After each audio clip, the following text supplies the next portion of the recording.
At 8:17 a.m., 12 Americans were already dead. A concrete bunker had pinned down 160 men for 4 hours. Artillery couldn't touch it. Frontal assaults only fed it bodies. Then, a 21-year-old factory worker from Chicago stopped trying to destroy the pillbox and decided to outthink the men inside it. With one grenade and a trap built on human instinct, he forced the enemy to choose between two exits and turned both into death. By mid-morning on February 13th, 1945, Company A of the 511th Parachute Infantry Regiment was no longer advancing. They were bleeding in place. Fort William McKinley rose on elevated ground south of Manila, a maze of reinforced concrete pillboxes connected by overlapping fields of fire. 11 of those positions had already been destroyed through crawling assaults, suppressive fire, and grenades forced through narrow firing ports. Each success had cost time, ammunition, and lives. The 12th pillbox was different. It sat higher than the rest, built on a solid concrete foundation, its twin heavy machine guns covering every approach route with geometric precision. Anyone moving from the north, east, or south entered a kill zone 200 yards deep. The guns did not need to search for targets. The terrain funneled men directly into their sights. At 10:50 a.m., Lieutenant Morrison ordered a squad-sized assault. 8 men rose and moved forward. The machine guns opened fire within seconds. 3 men fell almost immediately. 2 more were hit while trying to pull the wounded back. The survivors crawled away under fire. 5 casualties. No damage to the bunker. A second attempt followed 40 minutes later. This time, a BAR team provided suppressive fire while smoke grenades rolled forward to mask the advance. For half a minute, it worked. Then the wind shifted. The smoke thinned, the silhouettes appeared, and the machine guns cut through them with mechanical calm. The BAR gunner was killed. 2 riflemen died where they stood. 3 more were wounded. By noon, 12 Americans were dead in front of a single position that refused to fall. Artillery was ruled out. The bunker was too close to friendly lines. A flanking maneuver was impossible. Even without its neighboring pillboxes, the angles still worked. The geometry still killed. Major Henry Burgess arrived and studied the position through binoculars, reinforced concrete, narrow firing ports, coordinated arcs of fire. Every option led to more casualties. Waiting for reinforcements would delay the division's advance for hours, maybe days. The Japanese crew inside the bunker understood this. They fired intermittently, not to hit targets, but to remind Company A that they were still trapped. From a shell crater 100 yards away, Private First Class Manuel Perez Jr. watched in silence. He did not study the guns. He did not study the firing ports. He watched the back of the bunker, the ground everyone else had ignored, waiting for something the geometry demanded but doctrine never mentioned. By early afternoon, the battlefield had settled into a dangerous quiet. The machine guns fired only in short bursts now, not to kill, but to apply pressure. Each snap of a round into dirt or tree bark reminded Company A that the pillbox was still alive. Men stayed low, pressed into shallow depressions, conserving water and ammunition while the sun climbed higher. The heat was heavy, the air thick, and the smell of cordite hung over the ground. Perez lay in a shell crater southeast of the bunker, unmoving. While officers studied firing ports and distances, he studied behavior. A pillbox was not just concrete and guns. It was a system. Men fired from the front, but they did not live there. They ate, slept, and moved through tunnels. If the bunker existed, it had to breathe somewhere. After nearly 20 minutes of watching, Perez saw movement where no one else was looking. 40 yards behind the pillbox, partially hidden by brush, a dark opening broke the earth. A tunnel exit. Not large, not reinforced, but positioned exactly where it needed to be. It connected the fighting position to the rear trench line. It was an escape route. The geometry of the fight shifted instantly in his mind. A grenade through the firing port would not just kill men inside, it would force the survivors to flee. And under pressure, Soldiers do not choose the safest option. They choose the nearest one. The tunnel was close. The tunnel was familiar. The tunnel was predictable. Perez did not ask permission. He did not signal his plan. He began moving at 1,500 hours, low crawling through undergrowth, his M1 Garand cradled across his arms, grenades knocking softly against his web gear. He advanced during machine gun bursts and froze during silence, timing his movement to the rhythm of the enemy's fire. 4 Japanese soldiers spotted him from a secondary trench to the south and opened fire. Perez rolled, rose to one knee, and fired with controlled precision. 4 shots. 4 men fell. He reloaded by instinct and continued forward without pausing to check them. By 15:12, he was 20 yards from the pillbox.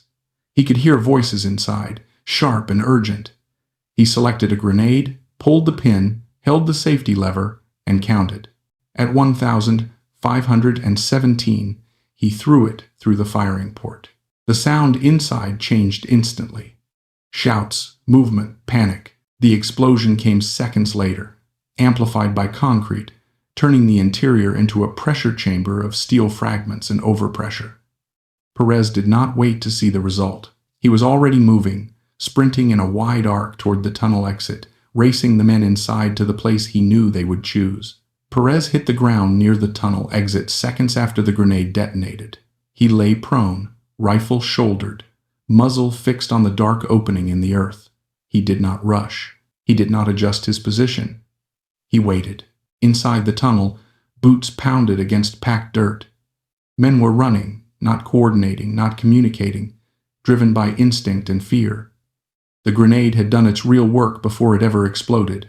It had forced a decision. Stay and die, or run and survive. The first Japanese soldier burst from the tunnel, silhouetted for a fraction of a second against the darkness behind him. Perez fired once. The man collapsed in the dirt. A second followed almost immediately. 1 shot. Down. Then a third. Then a fourth. Each man emerged alone, spaced by seconds, exactly as panic dictated. The Garand's clip ejected with its metallic ping. Perez reloaded without looking, hands moving from repetition burned into muscle memory. He stayed locked on the opening, breathing slow, sight picture steady. The tunnel kept producing targets. 5th man, 6th, 7th, 8th. Each time the same sequence: appear, fire, fall. When the firing stopped, the silence felt heavier than the noise had been. Perez waited 30 seconds, counting, listening. Nothing moved. 8 bodies lay stacked in front of the tunnel, blood darkening the dirt. He rose and advanced toward the pillbox itself. Smoke still drifted from the firing ports. Inside, someone was alive. A Japanese soldier stumbled into the entrance holding an empty rifle and hurled it like a spear. The bayonet struck Perez's Garand, knocking it from his hands. Both men dove for weapons. Perez reached a dropped Type 99 rifle first. The action was unfamiliar, stiff, but it worked. 2 wounded soldiers emerged from the bunker with pistols. Perez chambered a round and fired. 1 fell. He worked the bolt again. The second fell. He recovered his Garand and entered the pillbox. The interior was shattered. Bodies torn by blast pressure lay against the walls. Ammunition belts hung loose from silent machine guns. 3 Japanese soldiers remained alive, all wounded. Perez moved through them with the buttstock and bayonet, finishing the fight at arm's length. When he stepped back outside, the twin machine guns that had pinned down Company A for 4 hours were silent. The geometry was broken. The trap had closed. By the time Perez emerged from the pillbox, Company A was already moving. Men who had spent the entire day pinned to the ground rose cautiously, then with growing confidence, advancing past the position that had killed their friends and stopped them cold. The ground around the bunker was littered with spent casings, shattered concrete, and bodies that marked where the advance had failed again and again. Now there was no fire, no warning bursts, just silence. Lieutenant Morrison reached Perez first.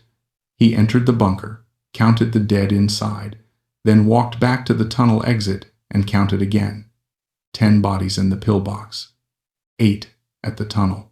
The men who had died earlier on the approach were excluded.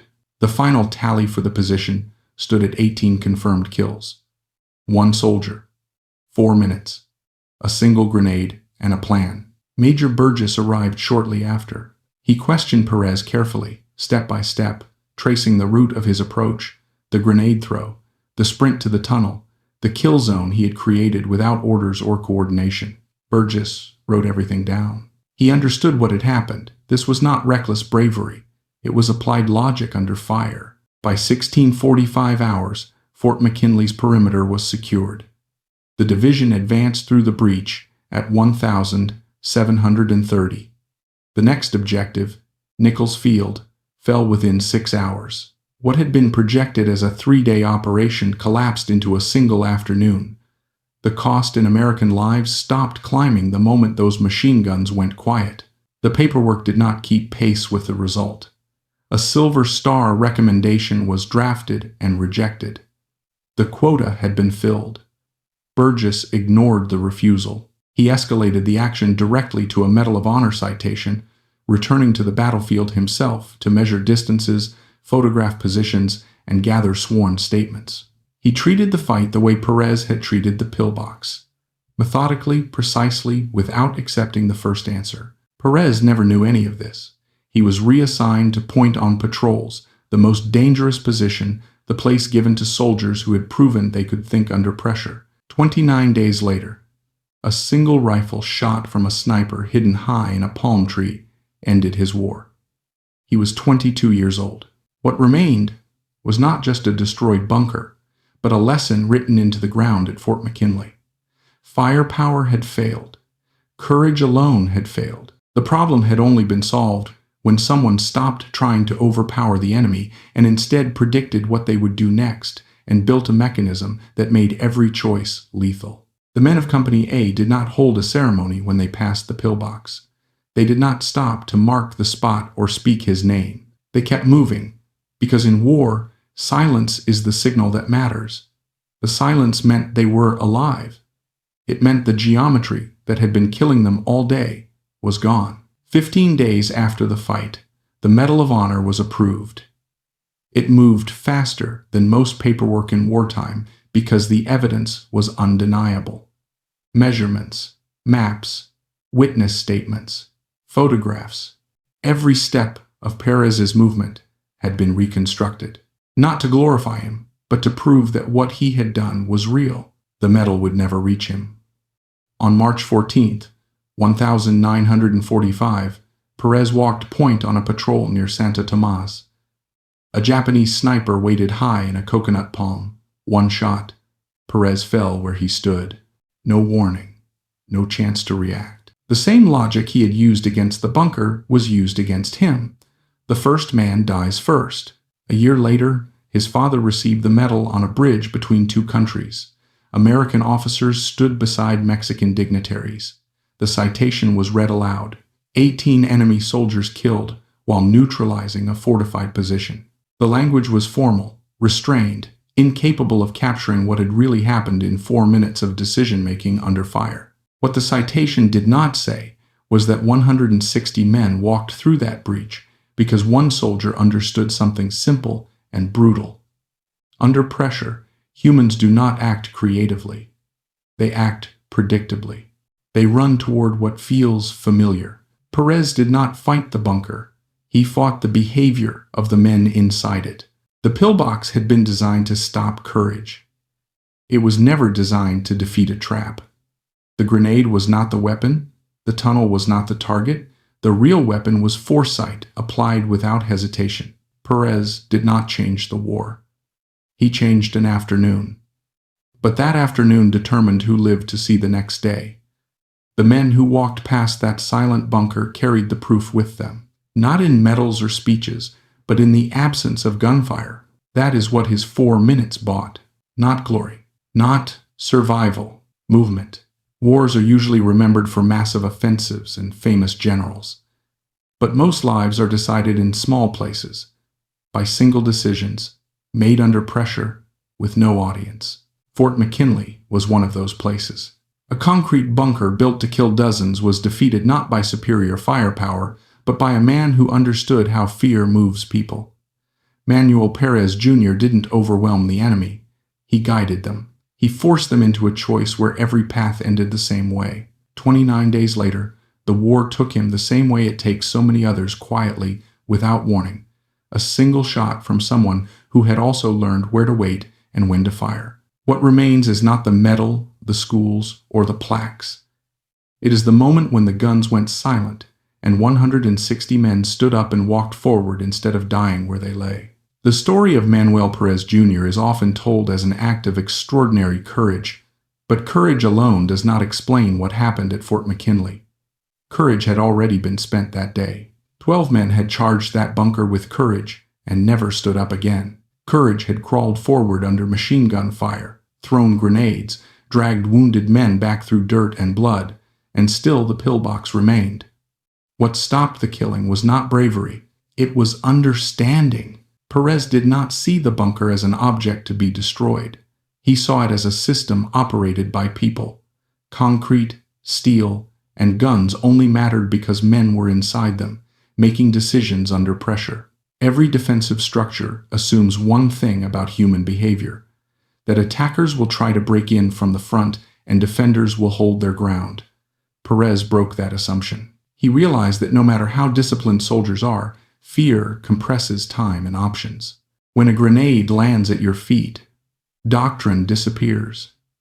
Instinct takes over. The trap worked because it did not rely on heroics or speed. It relied on prediction. Perez did not need to know who was inside the bunker, how brave they were, or how well trained. He only needed to know what people do when an enclosed space turns into a blast chamber. They run, and they run toward what they already know. The tunnel exit was not just an escape route. It was a habit formed long before that day. It was familiar. Familiarity becomes irresistible under stress. This is the uncomfortable truth of combat that training manuals rarely admit. Most lethal outcomes are not created by superior weapons, but by forcing predictable reactions. Perez did not defeat the Japanese soldiers by overpowering them. He defeated them by narrowing their choices until every option led through the same fatal space. The grenade was only the trigger. The real weapon was the tunnel. There is a broader lesson here about problem solving under extreme pressure. Every officer on that field saw the same bunker. They evaluated it through the lens of doctrine: suppress, flank, assault, repeat. Perez looked at it sideways. He asked a different question. Instead of asking how to kill the bunker, he asked how the men inside would try to survive. That shift in perspective turned an impossible tactical problem into a solvable one. This kind of thinking is rare, not because it is complex, but because it is emotionally difficult. When men around you are dying, the urge is to act louder, faster, harder. Perez did the opposite. He slowed down. He watched. He waited. That restraint is often mistaken for hesitation, but it was calculation. He understood that the battlefield punishes impatience more reliably than fear. The aftermath reinforces another harsh reality. The Army initially rejected his Silver Star recommendation because of quotas. Paperwork lagged behind reality. Institutions struggle to recognize actions that do not fit neat categories. Perez did not charge screaming into the bunker. He did not lead a squad. He did not follow a playbook. He solved a problem too cleanly for bureaucracy to process at first. Even his death follows the same logic that defined his life. He was killed because he was on point, because competent soldiers are put in the most dangerous position, because snipers aim for the first man. There is no moral symmetry here, no narrative justice. The same mechanics that allowed Perez to predict enemy behavior also allowed someone else to predict his. This is why the story matters beyond medals or memorials. It exposes the mechanical nature of survival and death in war. Meaning is not assigned by fate or fairness. It is generated by decisions, timing, and geometry. Perez bought time, space, and silence for 160 men.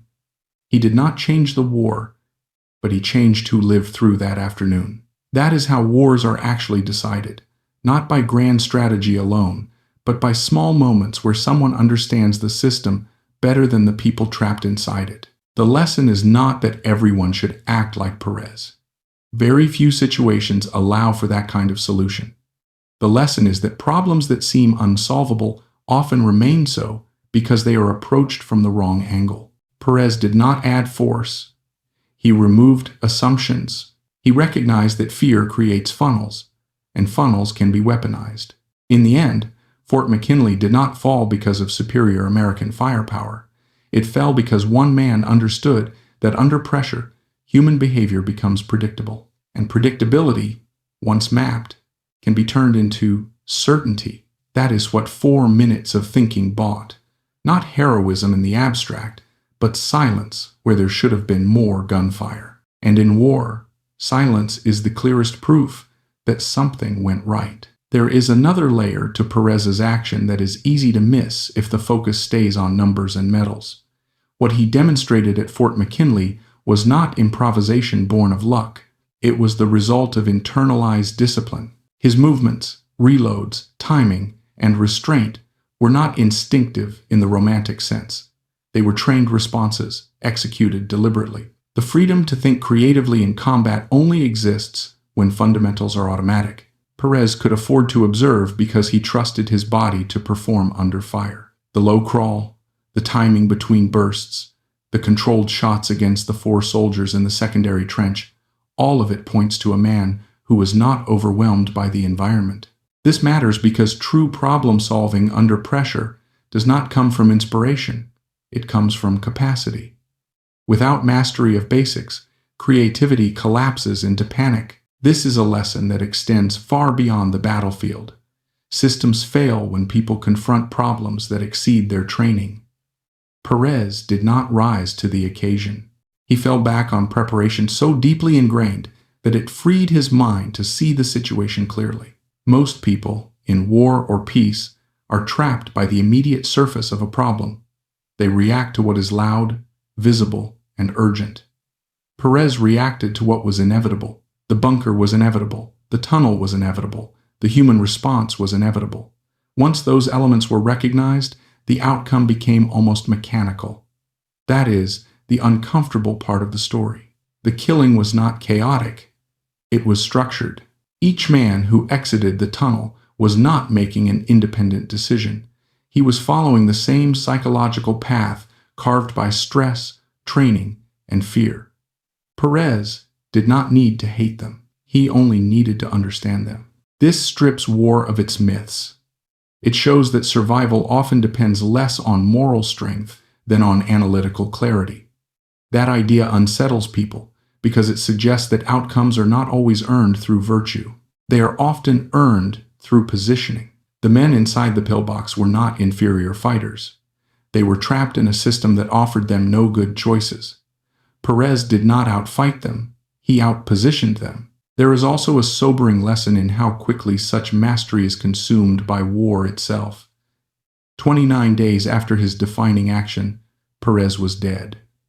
No escalation. No dramatic buildup. Just a single shot from a sniper who understood his own geometry just as well. The battlefield does not reward consistency with longevity. It rewards it with temporary advantage. That advantage must be used immediately, because it expires without warning. This is why stories like Perez's should not be told as fairy tales of heroism. They should be told as case studies in applied thinking under extreme conditions. War does not ask who deserves to live longer. It asks who understands the situation faster. The same logic that saved 160 men did not save Perez. And that contradiction is not a flaw in the story. It is the truth of it. Even the Medal of Honor process reflects this reality. The institution needed diagrams, sworn statements, measurements, and reconstruction because the action itself defied narrative expectation. It did not look like valor as commonly imagined. There was no charge, no rallying cry, no unit maneuver. Just a man who identified leverage and applied it precisely. Bureaucracies struggle with that kind of action because it resists simplification. What ultimately endures is not the metal, but the pattern. Fort McKinley teaches that systems built to resist force are often vulnerable to understanding. Whether those systems are military, organizational, or psychological, the principle remains the same. Pressure reveals behavior. Behavior creates predictability. Predictability creates control. Perez did not invent this principle. He simply applied it without hesitation when others could not. And that is perhaps the most important lesson of all. Insight without action is useless. Many soldiers may have seen that tunnel. Only one acted on what it meant. That is why the silence after the gun stopped matters more than any citation. It marks the moment when analysis replaced attrition, when thought replaced momentum. In that silence, 160 men stood up and walked forward instead of becoming statistics. War rarely offers clean victories. But sometimes, for a few minutes, it reveals a rule so clearly that it cannot be ignored. At Fort McKinley, that rule was simple and unforgiving. The enemy does not have to be destroyed if they can be made to destroy themselves through their own reactions. Perez understood that. He acted on it. And for 4 minutes, the war bent to reason instead of chaos. There's a final, uncomfortable truth in Perez's story that most heroic narratives avoid. His success was not scalable. It could not be repeated on command. It could not be taught as a checklist. The trap worked because a rare alignment occurred. The terrain, the enemy's construction choices, the psychology of men under blast pressure, and a soldier capable of recognizing all of it in real time. Remove any one of those factors, and the outcome collapses. This matters because modern institutions prefer repeatable solutions. Doctrines are built around what works most of the time, not what works once with devastating effect. Perez's action sits outside doctrine not because it was reckless, but because it was context-dependent. War tolerates such solutions only briefly. Then it reverts to averages, probabilities, and attrition. And yet, those rare moments often decide everything locally. The destruction of that single pillbox accelerated an entire division's advance. It shortened a campaign measured in days. It removed future casualties that can never be counted. Strategy often hinges on tactical anomalies, outliers that break momentum. Perez was one of those anomalies. Another layer often ignored is moral distance. Perez did not personalize the enemy. He did not pause to reflect on nationality, ideology, or hatred. He treated the men inside the bunker as components of a system responding to stimuli. This emotional detachment is frequently misread as coldness, but it is often the only way complex decisions can be made under fire. Emotion narrows vision. Perez widened his. This does not make the killing easier in a human sense. It makes it survivable in a functional one. Soldiers who hesitate at the wrong moment die not because they are less moral, but because they allow the system to dictate terms. Perez reversed that relationship. He imposed structure on chaos. But this inversion carries a cost. Soldiers who think this way are often consumed faster. They are placed on point. They are relied upon disproportionately. They become the solution to problems that should never depend on one person. Perez's reassignment to point patrols was not punishment. It was recognition. And it was a death sentence, wearing the mask of trust. This exposes one of war's quiet cruelties. Competence attracts danger. The more reliable a soldier becomes, the more frequently he is placed where survival margins are thinnest. Perez survived Fort McKinley because he understood geometry. He died later because geometry does not care who deserves to live. The sniper who killed him did not know his name, did not know his medal was being processed, did not know what he had done weeks earlier. That anonymity is not tragic irony. It is the operating principle of war. Outcomes are disconnected from meaning. Recognition trails behind events, if it arrives at all. That is why the bridge ceremony matters symbolically but not functionally. The father standing between two countries, receiving a medal for a son already buried, represents closure for society, not for war. War closed Perez's account the moment that bullet struck. Everything afterward was bookkeeping. Yet, even stripped of sentiment, the lesson persists. Perez demonstrated that the most powerful force on a battlefield is not firepower, but constraint. When options are reduced, behavior becomes predictable. When behavior is predictable, control becomes possible. This principle applies wherever humans operate under stress. Combat, crisis response, leadership, even everyday conflict. Most people attempt to win by adding pressure. Perez won by redirecting it. He let fear do the work for him. He simply positioned himself where fear would send his enemies. That distinction matters. It reframes success not as domination, but as anticipation. Perez did not overpower the bunker. He outpaced its logic. He moved faster mentally than the situation was designed to allow. In the end, Fort McKinley offers no comforting moral. It offers clarity. War rewards those who see patterns early and act without hesitation. It punishes everyone else eventually, regardless of virtue.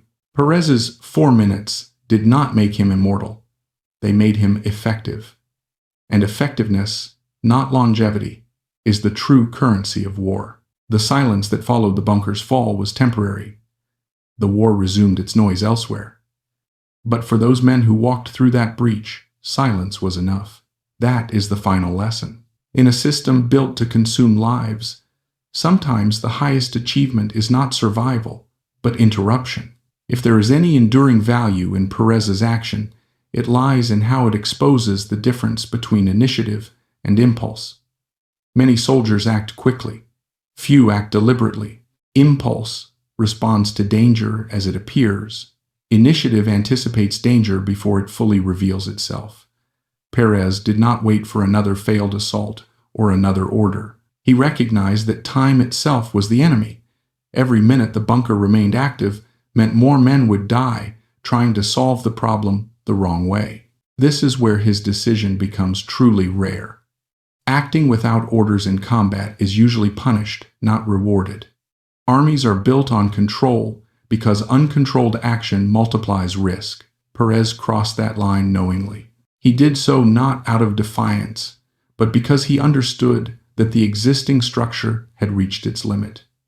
When systems fail repeatedly, obedience becomes a form of participation in failure. That realization is dangerous, and it explains why very few people ever act on it. To step outside doctrine requires accepting full responsibility for the outcome. If Perez's plan had failed, he would not have been remembered as a hero who tried something new. He would have been remembered as a soldier who died alone, out of position, without authorization. The line between initiative and disaster is invisible until after the fact. This is why hindsight distorts stories like this. Once the trap works, it looks inevitable. It wasn't. Perez bet his life on an understanding of human behavior under extreme stress. He had no guarantee the tunnel would be used. No guarantee the grenade would force evacuation. No guarantee that men would emerge one by one instead of in a coordinated rush. His confidence was not certainty. It was acceptance of risk grounded in logic. And that is perhaps the most transferable lesson of all. Effective action rarely comes from eliminating uncertainty. It comes from choosing which uncertainty you are willing to accept. Perez chose to accept the uncertainty of individual action over the certainty of continued attrition. He traded a known, ongoing failure for a narrow chance at decisive success. The battlefield often rewards this kind of decision only briefly. Once enemies adapt, such opportunities vanish. Tunnels get covered. Exits get defended. Patterns get broken. Perez's solution worked once because it exploited assumptions that had not yet been punished. War evolves by eliminating predictability. That is why such moments feel singular and unrepeatable. Yet even as war adapts, the underlying truth remains unchanged. Human beings under stress seek simplicity. They narrow their world to the fastest path away from danger. Perez did not invent that behavior. He recognized it, before others were willing to rely on it. This is why his story resists moral packaging. It is neither uplifting nor tragic in a conventional sense.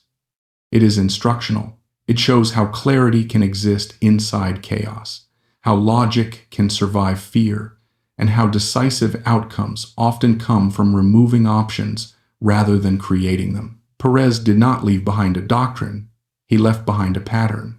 Those patterns are not written into manuals because they depend on perception, timing, and courage of a specific kind. The courage to trust one's understanding more than one's orders when the situation demands it.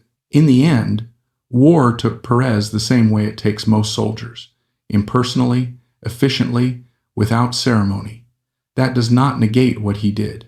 It contextualizes it. His value was not measured in years survived, but in lives not lost during a single afternoon. The bunker at Fort McKinley is long gone. The concrete has weathered. The ground has changed. But the principle revealed there remains intact. Systems designed to kill can be defeated by those who understand how people behave inside them. Perez understood that for 4 minutes. That was enough. And that is where the story must end, not with triumph or tragedy, but with clarity. The temptation, when hearing a story like this, is to search for reassurance, to believe that intelligence will always prevail over force. That insight guarantees survival, that doing everything right leads to a just outcome. Perez's life offers no such comfort. What it offers instead is honesty. It shows that clarity can win a moment without winning the future, and that effectiveness does not negotiate with fate. Perez solved the problem in front of him completely.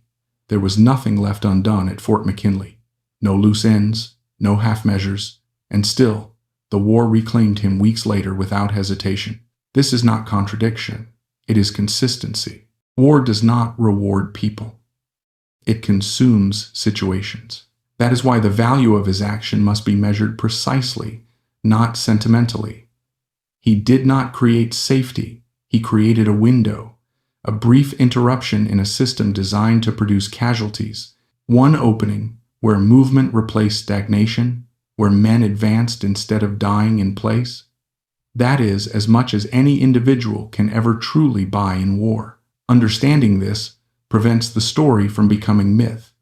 Myths promise meaning. Reality delivers function. Perez's function was decisive, temporary, and exact. He applied pressure where it mattered and disappeared from the equation shortly afterward. That does not diminish the act. It defines it. The world often misunderstands this kind of contribution because it leaves no ongoing trace. There is no doctrine stamped with his name, no tactic formally attributed to him, no school of thought that can be replicated on demand. What remains is an example, fragile, situational, and therefore easy to ignore. But examples are how understanding spreads in environments that resist theory. Soldiers remember moments, not manuals. The men who walked past that bunker carried a lesson that required no explanation. Problems that cannot be broken head-on must be turned. Fear is not chaos. Fear is structure. That lesson outlives medals and citations because it lives where decisions are made, not where stories are told. It lives in the pause before action, in the question that reframes a situation, in the willingness to abandon force in favor of inevitability. Perez did not defeat the enemy's strength. He defeated their assumptions.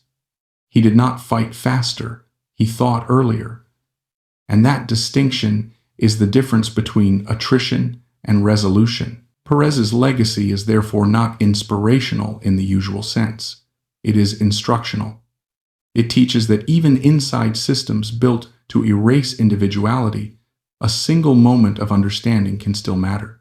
Not forever, not universally, but exactly when it is needed. That is the harsh, precise truth his story leaves behind. And it is enough. At some point, every serious account of war reaches the same quiet conclusion. The battlefield does not care why something worked, only that it did. Fort McKinley does not remember Manuel Perez Jr. as a hero or a symbol. It remembers him as a temporary correction to a lethal equation. For a brief interval, the numbers changed. That is the hardest part for people outside the experience to accept.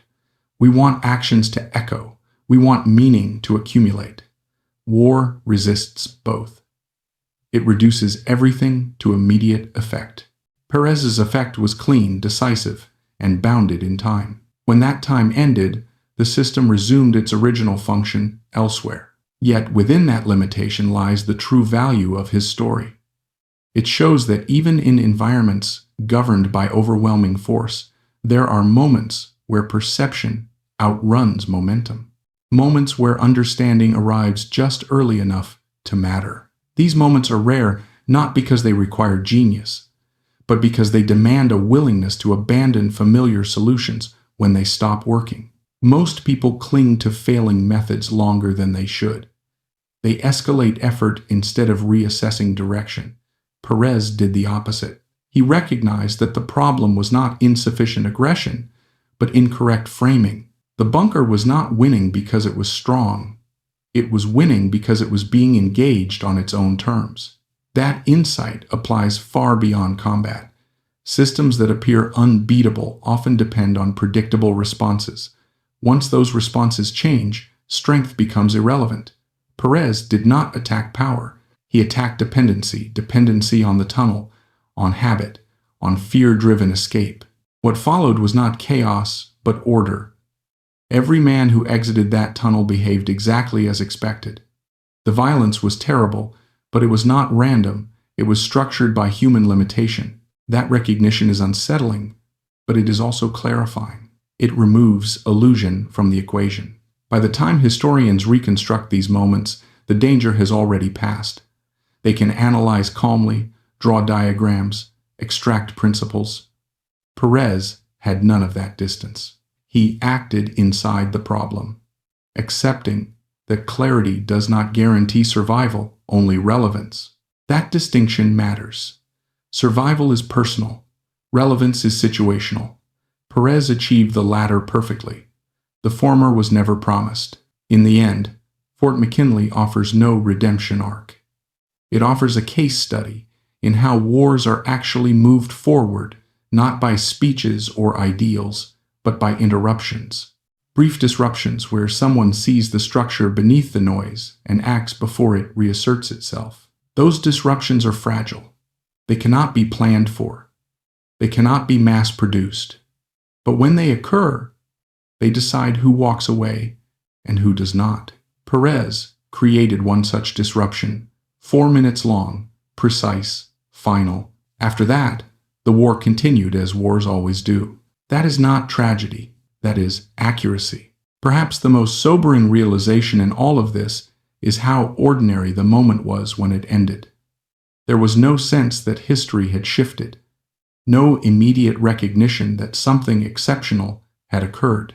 Men simply advanced, checked sectors, redistributed ammunition, and prepared for the next contact. War absorbs even its most precise moments without pause. This is important because it reminds us that meaning is almost never experienced in real time. Perez did not act knowing he would later be studied, cited, or remembered. He acted because the situation demanded resolution, and because he understood that waiting would only produce more dead men in the same places. His decision was not philosophical. It was practical. That practicality is what separates real effectiveness from symbolic heroism. Symbols exist to be remembered. Effectiveness exists to end a problem. Perez ended one problem completely. He left no loose variables behind. When the bunker fell silent, it stayed silent. And yet, war does not reward closure with mercy. The system simply moves on to the next friction point, the next exposed patrol, the next man walking point because someone must. Perez became that man again, not because he was reckless, but because competence creates dependency. Others trusted him to be where danger was highest. Trust, in war, is often indistinguishable from exposure.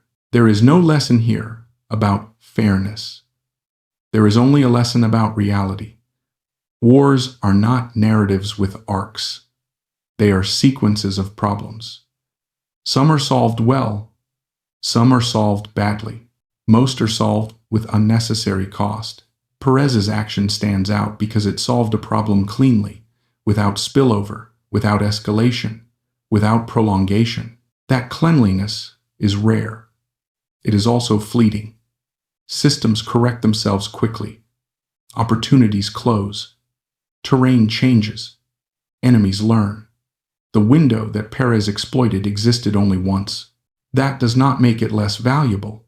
It makes it more exact. When people look for inspiration in stories like this, they often look in the wrong place.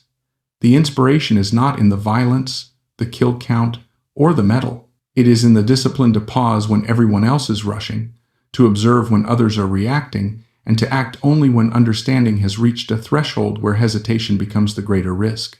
Perez crossed that threshold. He did not know the outcome. He accepted the cost. That acceptance, not the result, is the defining feature of his action. In the end, Fort McKinley teaches nothing about glory. It teaches something far less comfortable and far more useful, that even in the most constrained environments imaginable, there are moments where insight briefly outruns force. When that happens, the responsibility to act falls entirely on the individual who sees it first. That is not a moral. That is the record.